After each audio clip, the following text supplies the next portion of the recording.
persepsinya kalau Agusnya disalahkan, saya kira itu kurang tepat. Tapi yang disalahkan itu adalah orang di sekitar dia yang mengambil uang itu. Mengucapkan terima kasih dan minta maaf itu penting. Misalnya Agus itu tidak melakukan itu awalnya. Jadi, semuanya ada di Agus. Sudah hilang sebelum ini semakin blunder.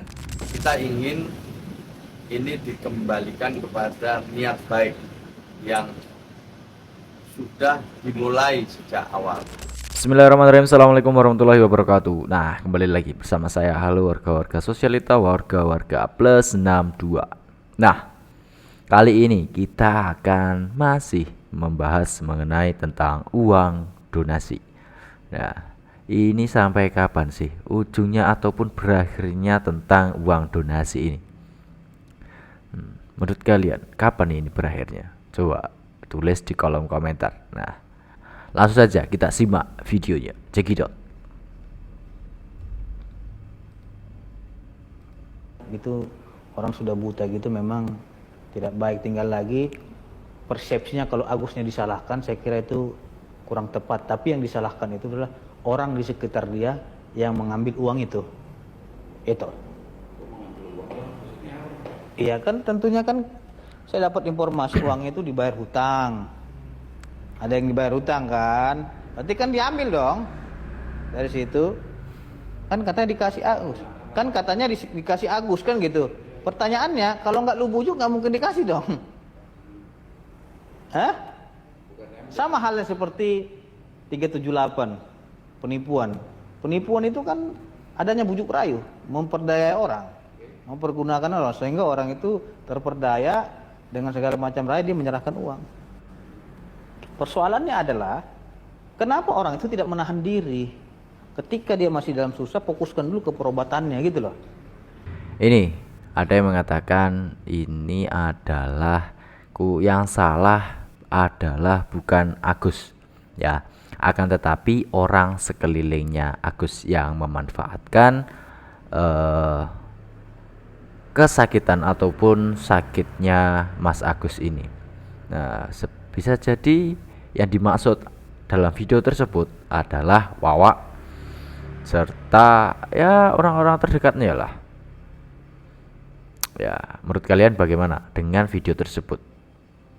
Nah, setuju atau tidak? Coba tulis di kolom komentar. Yang salah Agus atau orang sekitar terdekat dari Agus. Nah, mari kita lanjutkan videonya.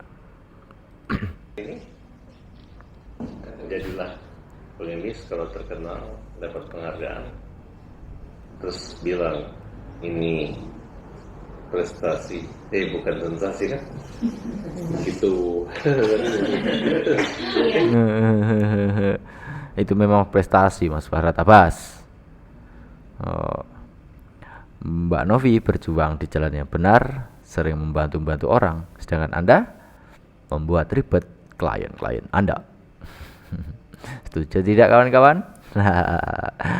Mari kita lanjutkan tentang kata-kata bijak dari Farhad Abbas. Itu bukan kata bijak, kata nginjak itu. Memang tetap bikin story menyindir nih bang. Nyindir siapa? Kok orang yang nggak ada sensitif kok kamu itu sendiri? Ya kalau saya tuh kalau sindir-sindir itu biasa-biasa aja. Yang penting saya nggak sebut nama, saya nggak sebut siapa. Ya, apakah orang buruk di dunianya dia? Supaya orang buruk lainnya. Jadi kalau tersindir, berarti kalian ada yang merasakan bahwa kalian adalah orang buruk satu-satunya. Saya kalau tersindir saya bukan saya itu. Kalau sebut nama saya Prof. Dr.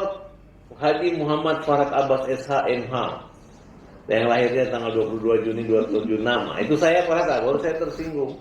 Tapi kalau masih orang bilang nama saya FA, Farhad atau Abbas, saya nggak tersinggung.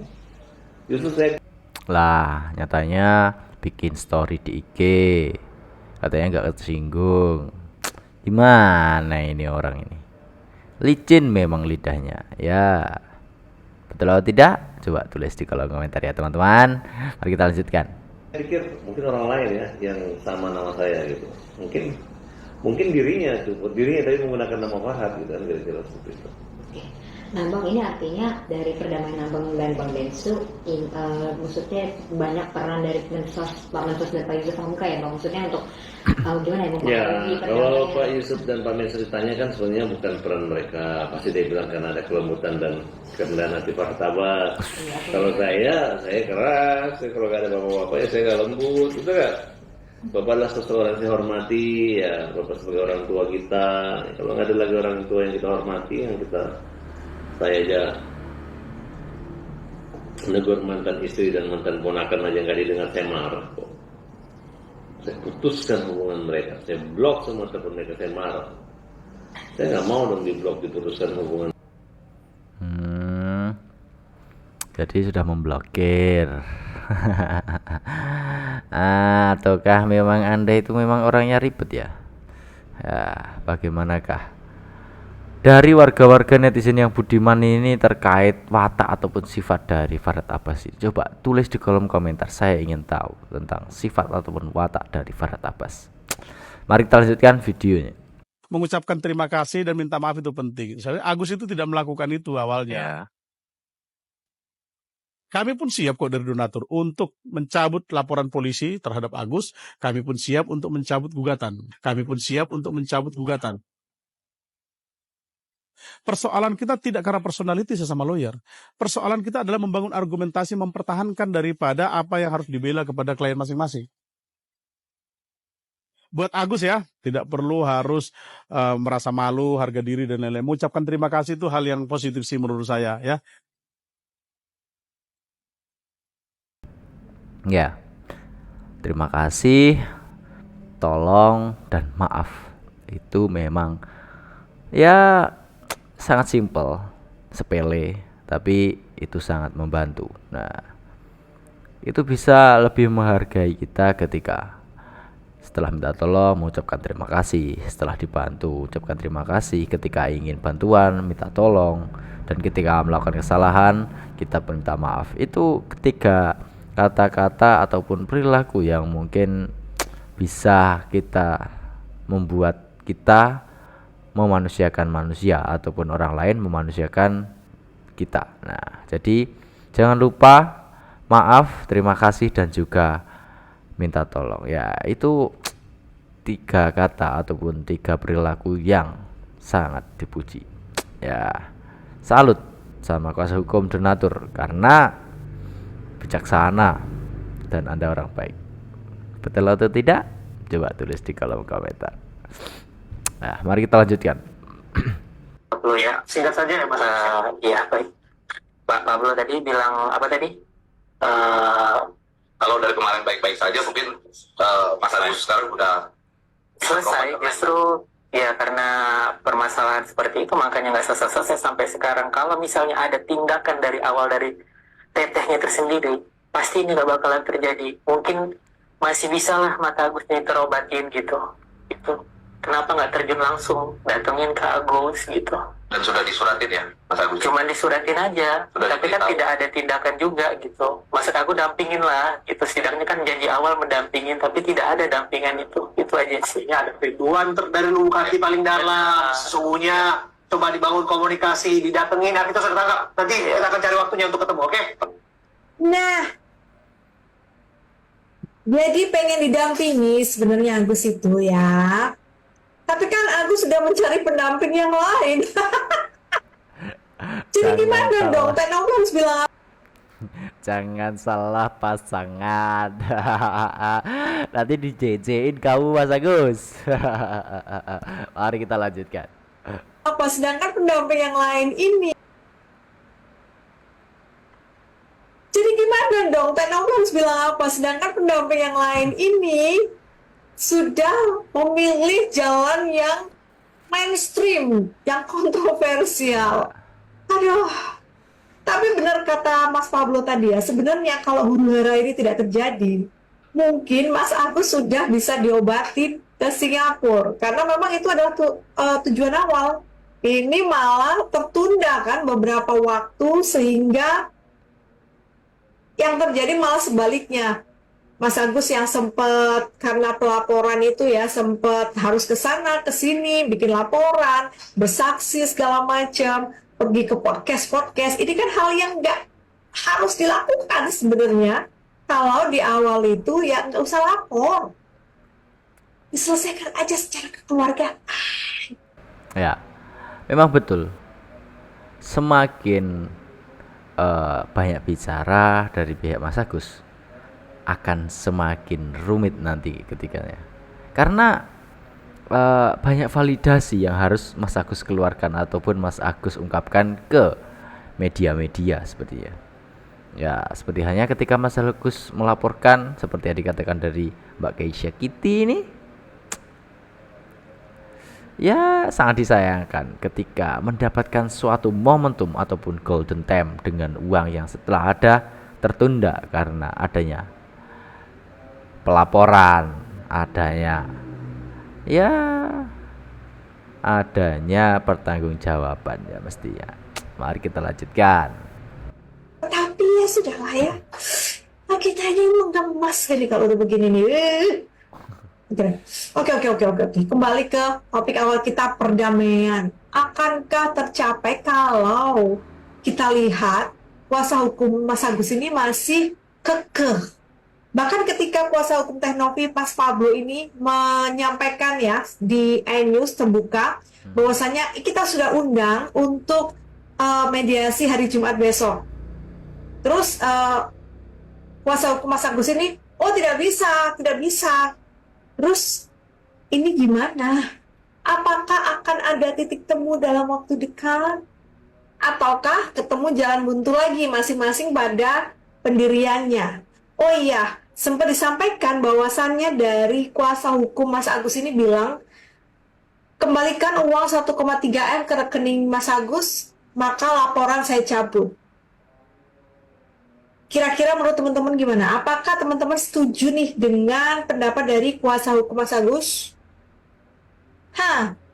Kalau aku Gimana? tahu lah, aku makin kesini makin bingung.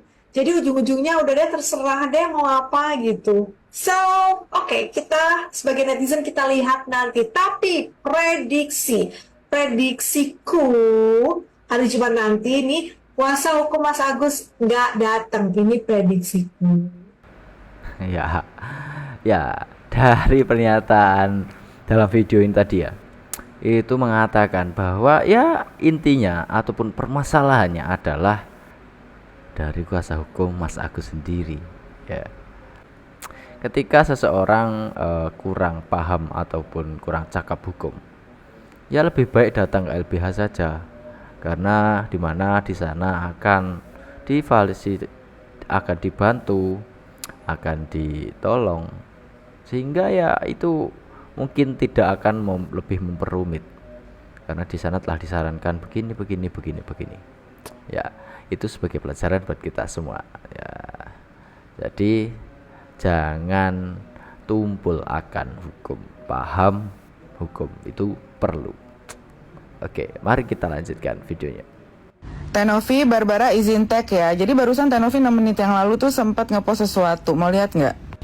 Jadi para donatur itu sudah menguasakan. Kalian lihat ya, sudah dikuasakan kepada pengacara pastinya. Yang mau diserahkan ke Agus itu 12.458.000, didonasikan pada pihak yang membutuhkan 882 juta, dikembalikan kepada donatur 60.500.000. Ini pesan Barbara untuk Agus, dan ini jadi pembelajaran untuk kita semua pastinya gitu. Dengar kemarin Bang Densu udah bilang apa? Ini tolong udahilah gitu. Di sini yang bisa mengudahi ini sebetulnya adalah Agus. Kenapa? Karena laporan itu yang buat pengacaranya Agus. Kalau Agus mencabut laporan bisa nggak? Ya bisa. Kalau Agus mencabut kuasa untuk mendampingi, untuk didampingi, untuk diwakili pengacara bisa nggak? Bisa. Jadi semuanya ada di Agus. Sudahilah sebelum ini semakin blunder. Karena balik lagi, walaupun Agus ingin uangnya kembali, walaupun Bang Farhad bilang kalau itu haknya Agus, itu punya Agus, tapi para donatur sudah berbicara, sudah membuat kuasa, dan sudah menyampaikan ingin uangnya dikembalikan. Apakah itu bisa dikembalikan? Menurut gua, bisa. Nanti akan jadi jurisprudensi nih, gitu kan. Karena belum ada orang donasi minta dikembaliin. Ya, mungkin baru kali ini terjadi para donatur meminta uang donasinya. Ya, semoga kasus ini ataupun hal semacam ini tidak terulang lagi, karena ya pasti ada yang dirugikan, seperti halnya Mas Agus ini yang dimana telah mendapatkan uang jumlah 1,5 M, yang dimana banyak orang ingin bantunya karena merasa iba, dan terjadilah percekcokan ataupun kesalahpahaman sehingga uang tersebut dari aspirasi para donasi meminta dikembalikan ataupun diberikan kepada pihak yang lebih membutuhkan lainnya, sehingga ya seperti yang di dalam video tadi Mas Agus mendapatkan 12 juta. Yaduh, sangat disayangkan sekali ketika hal tersebut terjadi. Nah, mari kita lanjutkan videonya. Malam ini jam 10.30 kami selesai melakukan pertemuan selama 1 jam bersama Mas Pablo Tanua dan beberapa teman-teman pengacara yang juga kita tahu menjadi semacam advokat ya dari para donatur yang kita tahu itu diperuntukkan untuk Mas Agus Salim. Nah, saya langsung aja kepada pokok masalahnya, bahwa kami merasa senang, gembira. Kami itu saya dengan Pak Wamen dan juga tadi ada Pak Sekjen dan beberapa staf kami bisa berdiskusi secara terbuka dengan Mas Pablo dan teman-teman. Hasil diskusinya kira-kira begini. Pertama, kita ingin ini dikembalikan kepada niat baik yang sudah dimulai sejak awal. Jadi ini semua diawali dengan niat baik, maka kita kembali kepada niat baik. Yang kedua, mudah-mudahan nanti pada saatnya bisa saling memaafkan. Kita tidak cari siapa yang salah, tapi kita bisa saling memaafkan. Yang ketiga, tentu kita semua sepakat untuk mendukung fokus pada pengobatan Mas Agus Salim. Kita ingin pengobatan ini bisa segera dilakukan secara berkelanjutan dari berbagai mungkin juga tenaga medis yang diperlukan. Mungkin ada penanganan medis, psikologis, dan juga nanti termasuk di dalamnya adalah rehabilitasi sosial. Kita juga ingin gugatan yang dilakukan oleh siapapun pada waktunya bisa dicabut sebagai bagian dari saling memaafkan di atas. Kedepannya kita akan diskusikan apa-apa saja yang kira-kira perlu ditindaklanjuti dari sisi penyelenggara, kemudian dari sisi donatur, dari sisi Mas Agus Salim. Semua pihak berpikir tentang apa yang harus kita lakukan ke depan kalau penanganan medisnya sudah selesai. Nah, itu nanti kita bicarakan lebih lanjut pada saatnya. Kira-kira seputar itu, dan saya yakin karena ini semua berangkat dari niat baik, lalu ditindaklanjuti saling memaafkan, semuanya bisa menemukan jalan keluar. Ya, itulah pernyataan dari Pak Kemensos yang dimana bertemu dengan aspirasi donatur, yang dimana ada Pak Pablo Benua di situ ya. Yang dimana seperti kemarin sama Pak Kemensos mengarahkan untuk kembali ke niat awal, yaitu niat baiknya ya, yaitu yang pertama untuk kesembuhan Mas Agus atau pengobatan Mas Agus. Jadi ya mungkin ini kembali uangnya akan diperuntukkan untuk Mas Agus, yaitu yang pertama untuk pengobatan terlebih dahulu. Nanti ketika sudah sembuh ataupun memiliki kemajuan ataupun dari pengobatannya, sisa uangnya bisa untuk kehidupan setelahnya. Ya, mungkin seperti itu. Bagaimanakah tanggapan dari warga-warga plus 62 terkait video-video ini tadi? Coba tulis di kolom komentar, setuju atau tidak, ataupun bagaimana. Coba tulis komentar-komentar kalian tentang Mas Agus ini. Mungkin cukup itu yang bisa saya sampaikan, kurang lebihnya tonton di video berikutnya ya. Jangan lupa like, comment, dan subscribe. Sekian, terima kasih.